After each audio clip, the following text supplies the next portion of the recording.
Now, speaking about the amendment, here are key changes in the amended Electoral Act 2026. Nigeria's National Assembly passed the 2026 amended Electoral Act on February 17, mandating electronic result transmission. The new law compresses timelines, tightens voter ID requirements, and increases penalties.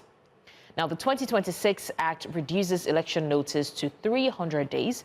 Funding must reach INEC 6 months pre-election, with compressed windows for candidate submission and publication. Electronic transmission of IREV is now compulsory. BVAS remains the accreditation standard, while physical EC8A sheets serve as primary backups during technical failures. Registration is limited to NIN, passport, or birth certificate.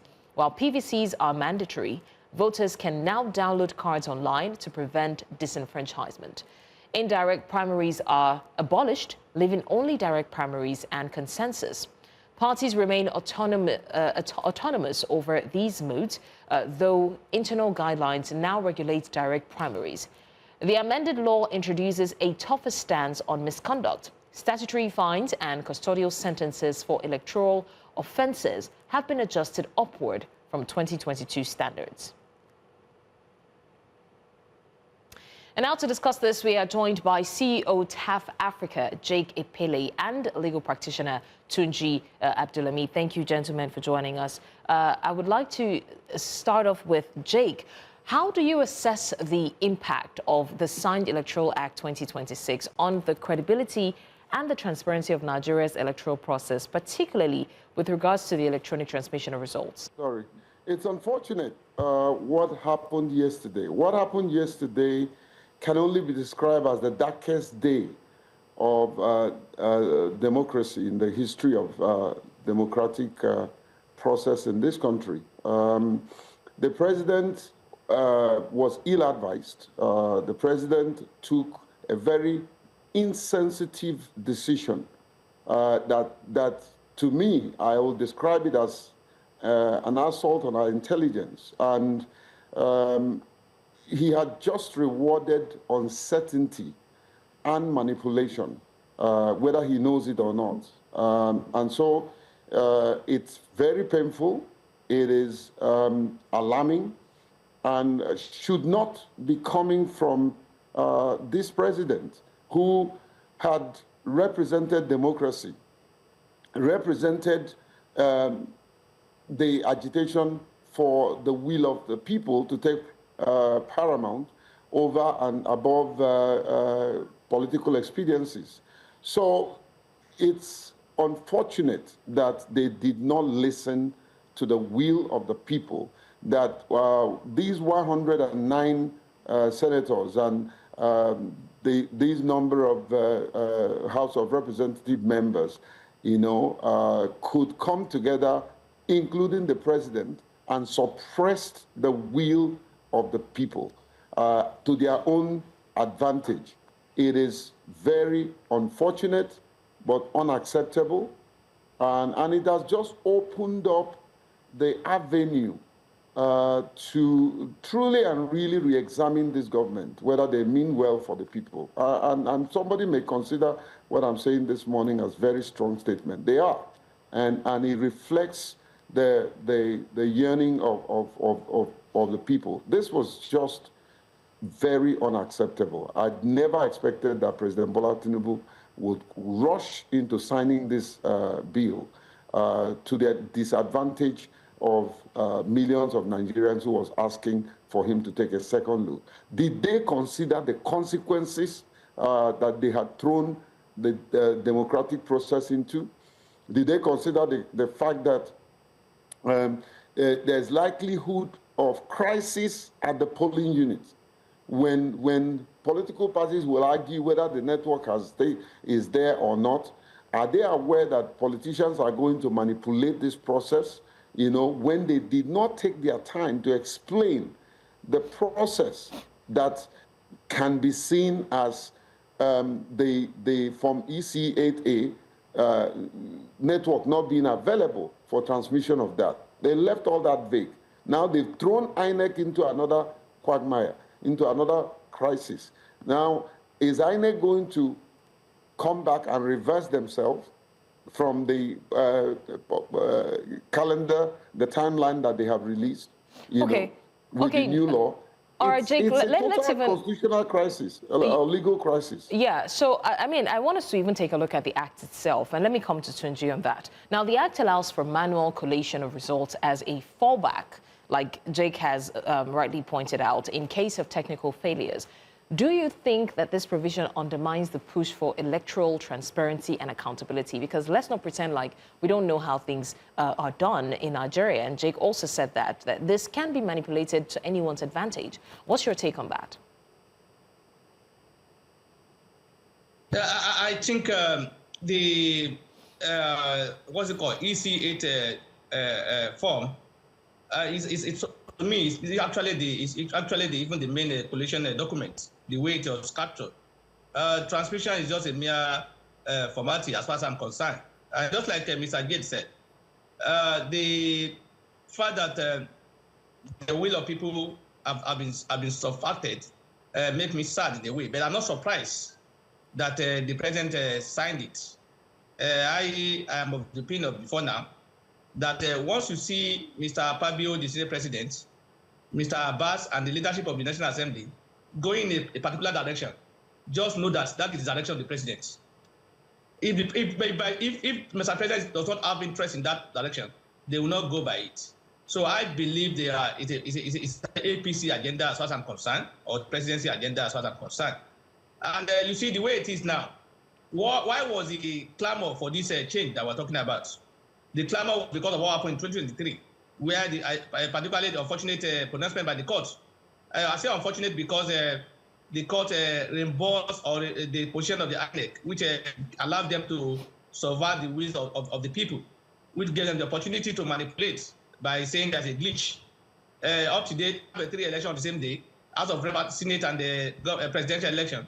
And we were told that just one could not be captured through IRF. So they've not explained till today what actually happened.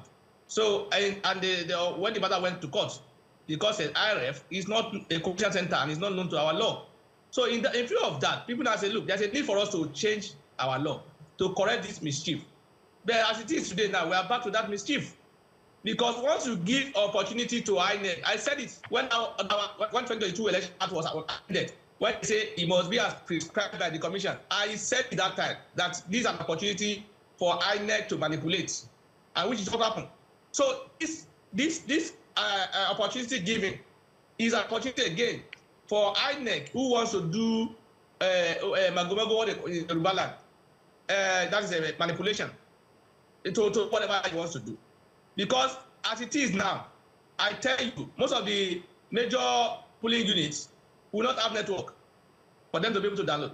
And they will not do their EC8 form, and then they will manipulate it. And then the body will be on the petitioner to come and establish it before the court, which is very difficult to establish. So they know this system. That's why they were banking on the fact that we must retain this paper position.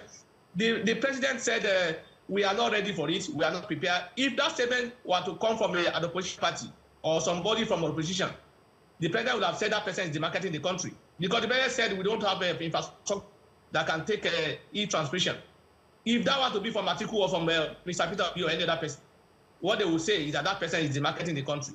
It's not optic that is telling the world that we're not capable, we don't have infrastructure. But the same excuse is what the president is giving us to say we prepare. We are not prepared for subsidy removal. At the time the president removed subsidy, okay, yes, we remove it. Okay, speaking of preparation, apologies. Speaking of preparation, let me come to Jake. How do you respond to critics who argue that Nigeria's technological infrastructure is not ready for real-time transmission? Fantastic question. Okay, so let me give you data, critical data that is also in their system, is in INEC. The presidency has it. Number one, 98% of all the polling units has connectivity. This is verifiable data, 98%. Number two, NCC, like 6 years ago, came out and said categorically that they have 93% coverage. Thirdly, There's a project. This is what they don't want you to know. There's a project called Project Bridge, funded by World Bank, that they are saying that at the end of that project, which is by next year, that we would have achieved 90% coverage. So you see, these data, when you put all of them together, they're not far from each other. So connectivity is not the issue. In my own opinion, here's the issue. These National Assembly members especially, they know that they have become very unpopular. Many of them cannot win election, and they want to win it through the back door. That is the truth. And they have coerced the president into signing their rigging machinery and putting it in motion. How prepared are we? Back to your question. Not very. With the kind of crisis that they have thrown INEC. Now, the issue is INEC will have to now fall back and begin to do an overnight regulation in line with the current laws.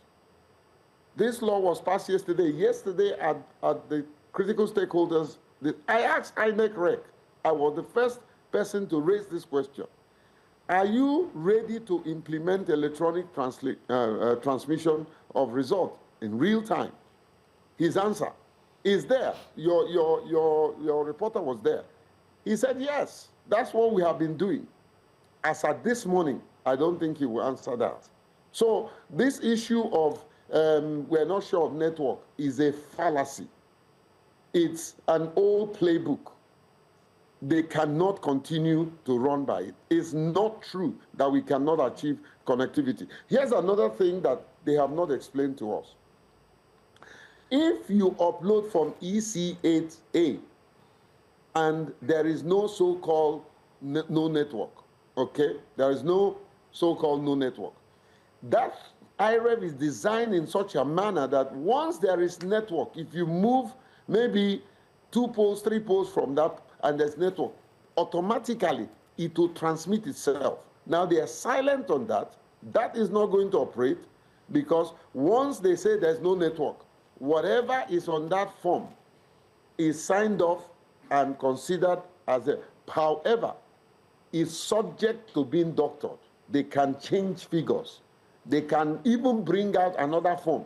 All right. Forge everybody's signature. So you know, there's a whole lot of loopholes, which is self-inflicted. They have created it, you know, to okay. Tell us to accept is not. So, in terms of your direct answer to your question, it undermines the credibility of 2027 election, and that is the problem. Okay.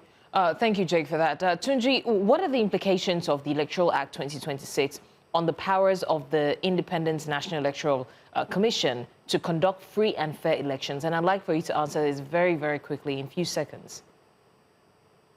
Yeah, there's nothing in the Electoral Act as it's passed that said what's it called, that hosts the power of the Electoral Commission. In fact, he only gave them discretion, and that is the area where people are not comfortable with. They do not want INEC to have discretion. They want it mandatory. So the way the law is now, INEC is not hosted by any law. Say you cannot do this, you cannot do that. What the INEC, they've done is to even give them opportunity to be able to change the game with where the game is at, to change the post where the game is ongoing, is going on. So for me, the INEC has been given more opportunity to change the will of the people, the way they did in 2023, and then also create a situation. Are you aware that the network, there can be collaboration with the network facility providers for them to shut down access where they don't want access to assist? These are the areas we're talking about. So there's possibility of not having access or internet access on that very day. So by this, INEC has been given a wild card to be able to do whatever he wants to do. If he wants to manipulate, he can do it. If he doesn't want to manipulate, he wants to be fair. So it is now in the hands of the INEC to be able to do the right thing to the people of Nigeria. But were they trusted by Nigerians to do the right thing? They are not going to be. Nigerians don't trust them. All right. That's why the problem is. That trust deficit is the problem that we have. All right, gentlemen, want to really appreciate your time with us on the news. We want to appreciate the CEO, TAF Africa, Jake Epelle, and of course, legal practitioner Tunji Abdulhameed for joining us.